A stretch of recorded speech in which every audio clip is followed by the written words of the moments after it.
रविवार व्रत कथा। नमस्कार भाइयों बहनों, जय माँ गायत्री। आप सभी का मेरे YouTube चैनल शुभकर माही अष्टो में स्वागत है। आज के इस वीडियो में सुनेंगे रविवार की व्रत कथा। रविवार के दिन भगवान सूर्य देव की कृपा प्राप्ति के लिए रविवार का व्रत करना चाहिए। रविवार की कथा का स्मरण करना चाहिए और सूर्य देव को जल अर्पित करना चाहिए। रविवार के दिन सूर्य देव की कृपा पाने के लिए यह सबसे अच्छा दिन माना जाता है, क्योंकि रविवार का जो दिन है वह सूर्य देव को समर्पित है। इस दिन उनके मंत्रों का जाप करना और सूर्योदय के समय उनको अर्घ देना बहुत ही लाभकारी होता है, क्योंकि सूर्य एक ऐसे देवता हैं जो प्रत्यक्ष देवता हैं, जिनको मनुष्य अपनी आंखों से देख सकता है, जिनका दर्शन पृथ्वी पर कहीं भी रहते हुए किया जा सकता है। सूर्य देव अपने भक्तों के सभी कष्टों को दूर करने वाले हैं। तो ज्योतिष शास्त्र के अनुसार 9 ग्रहों में सूर्य देव को राजा माना जाता है, जिनकी साधना आराधना करने से कुंडली के सभी दोष दूर हो जाते हैं। कुंडली में सूर्य यदि मजबूत अवस्था में हो तो व्यक्ति को समाज में खूब मान प्रतिष्ठा, सुख समृद्धि की प्राप्ति होती है। तो सुनते हैं रविवार की व्रत कथा।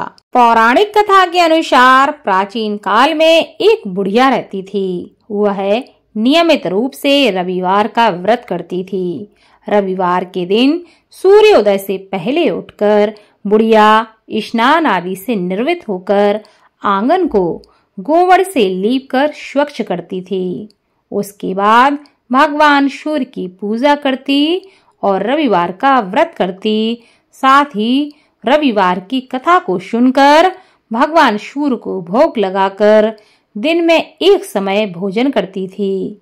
भगवान सूर्य की अनुकंपा से बुढ़िया को किसी भी प्रकार का कष्ट नहीं था, कोई चिंता नहीं थी। धीरे धीरे उसका घर धन धान्य से भर रहा था। उसके जीवन में किसी भी प्रकार का संकट नहीं था। उस बुढ़िया को सुखी होते हुए देख उसकी पड़ोसन उससे जलने लगी। बुढ़िया ने कोई गाय नहीं पाल रखी थी, अतः वह अपनी पड़ोसन के आंगन में बंधी गाय का गोबर लाती थी। उसकी पड़ोसन उससे जलती थी और जलनवश उसने सोचा कि मैं अपनी गाय का गोबर इसको नहीं दूं। पड़ोसन ने ऐसा सोचकर अपनी गाय को घर के अंदर बांध दिया।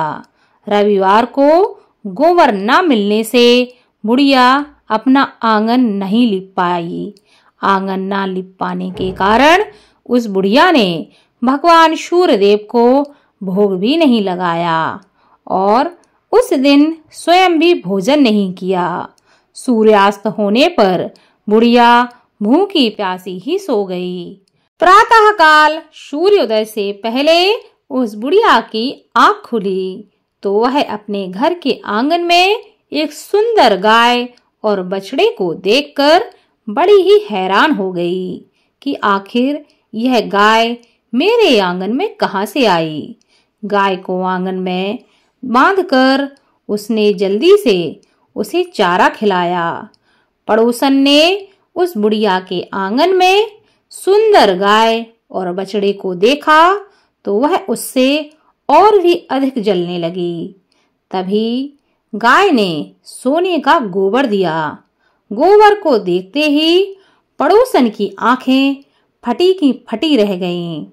पड़ोसन ने उस बुढ़िया को आसपास ना देखकर तुरंत ही उस गोबर को उठाया और अपने घर लेकर भाग गई तथा अपनी गाय का गोबर वहां रख आई, ताकि बुढ़िया को यह पता ना चले कि उसकी गाय सोने का गोबर देती है। सोने के गोबर से पड़ोसन कुछ ही दिनों में धनवान हो गई। प्रतिदिन वह यही करती कि अपने गाय का गोबर पड़ोसन की गाय से बदल देती, ताकि बुढ़िया को पता ही ना चल सके कि उसकी गाय सोने का गोबर देती है। गाय प्रतिदिन सूर्योदय से पूर्व सोने का गोबर किया करती थी और बुढ़िया के उठने के पहले पड़ोसन उस गोबर को उठाकर अपने घर ले जाती थी। बहुत दिनों तक बुढ़िया को सोने के गोबर के बारे में कुछ पता ही नहीं चला। बुढ़िया पहले की तरह हर रविवार को भगवान सूर्यदेव का व्रत करती रही और कथा सुनती रही। लेकिन भगवान सूर्य को जब पड़ोसन की चालाकी का पता चला तो उन्होंने आंधी चलाई। आंधी का प्रकोप देखकर बुढ़िया ने सोचा कि आज तो आंधी इतनी तेज है, गाय को बाहर कैसे छोड़ूं। तो बुढ़िया सोचने लगी, क्यों ना आज गाय को घर के अंदर ही बांध लूं, ताकि इस आंधी तूफान से मेरी गाय बची रहे। गाय को बचाने के लिए, उसकी सुरक्षा के लिए बुढ़िया ने उस दिन गाय को अपने घर के अंदर ही बांध दिया। जब वह सुबह उठकर देखती है तो बुढ़िया चौंक जाती है, क्योंकि वह देखती है कि गोबर सोने का है। वह आश्चर्य में पड़ जाती है कि यह गाय तो सोने का गोबर देती है। उसे बड़ा ही आश्चर्य होता है। उस दिन के बाद बुढ़िया प्रतिदिन गाय को घर के अंदर ही बांधने लगी। सोने के गोबर से बुढ़िया कुछ ही दिन में बहुत ही धनी हो गई। उस बुढ़िया के धनी होने से पड़ोसन बुरी तरह जल भुनकर राख हो गई। पड़ोसन ने जलनवश अपने पति को समझाकर राजा के पास भेज दिया कि राजा से कहकर आओ कि मेरी जो पड़ोसन है उसके पास एक ऐसी गाय है जो सोने का गोबर देती है और वह गाय बड़ी ही सुंदर है। जब राजा को यह सब पता चलता है तो राजा उसे देखने के लिए आता है। राजा देखता है कि गाय तो बहुत ही सुंदर है, साथ ही जब वह यह देखता है कि गाय तो सोने का गोबर देती है तो राजा के आश्चर्य का ठिकाना ही ना रहा। बुढ़िया राजा से प्रार्थना करने लगती है कि हे महाराज, इस गाय को मुझसे ना लो, क्योंकि इस गाय को मुझे स्वयं भगवान सूर्य ने दिया है। मैं इसके बिना कैसे रहूंगी, मेरा जीवन यापन कैसे होगा। लेकिन राजा उसकी बात मानने को तैयार ही ना था। उधर भगवान सूर्य को भूखी प्यासी बुढ़िया को इस तरह प्रार्थना करते देख उस पर बड़ी ही दया आई। उसी रात भगवान सूर्य ने राजा को स्वप्न में कहा कि हे राजन, बुढ़िया की गाय व बछड़ा तुरंत लौटा दो, नहीं तो मैं तुम्हारे साम्राज्य को नष्ट कर दूंगा, तुम्हारा महल नष्ट हो जाएगा।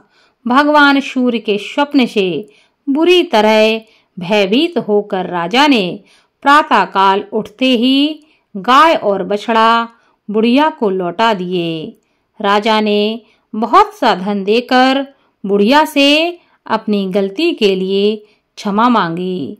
राजा ने पड़ोसन और उसके पति को उनकी दुष्टता के लिए दंड दिया।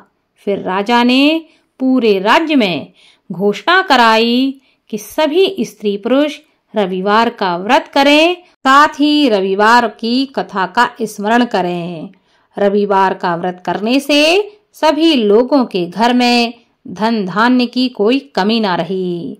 राजतय में चारों ओर से खुशहाली आ गई। स्त्री पुरुष सुखी जीवन यापन करने लगे तथा सभी लोगों के शारीरिक कष्ट भी दूर हो गए। भगवान सूर्य की कथा सुनने का तथा सुनाने का विशेष महत्व शास्त्रों में बताया गया है। जो भी लोग अपने जीवन में मान सम्मान प्राप्त करना चाहते हैं, प्रगति चाहते हैं, उन लोगों को रविवार का व्रत अवश्य करना चाहिए। रविवार की कथा को अवश्य सुनना चाहिए तथा रविवार के दिन भगवान सूर्य के मंत्रों का जप अवश्य करना चाहिए। साथ ही रविवार के साथ साथ अन्य दिनों में भी भगवान सूर्य को प्रतिदिन जल जरूर चढ़ाना चाहिए। ऐसा करने से जीवन में सुख संपदा की कमी नहीं रहती, जीवन में प्रगति, मान सम्मान की प्राप्ति होती है। बोलो भगवान सूर्य की जय।